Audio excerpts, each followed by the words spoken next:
Hey guys, welcome back to the channel. In this tutorial, I'll be showing you how to activate call waiting feature in Android phone. So let's get started. First of all, open your phone application on your Android phone. Then you can click on this three dots button on the top right corner of your screen. Then you're going to select a setting option, and this is the setting option. So just tap on it, and after that, you can scroll down until you find supplementary services, and this is the supplementary services. So just tap on it. Okay, and you can select the SIM card that you want to use call waiting feature for, and you can choose either SIM1 or SIM2. And for example, I'm going to select SIM2, and after that, if you want to activate the call waiting feature, you just need to click on this toggle button, and after that, the call waiting feature will be activated.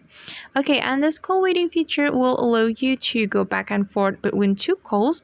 When you're in a call with someone and you got another call, you will have an option to hold your first call and pick up the second call. Okay guys, and that's how we can activate the call waiting feature in Android phone. I hope this tutorial will be helpful for you. Thank you so much for watching, and see you in the next video.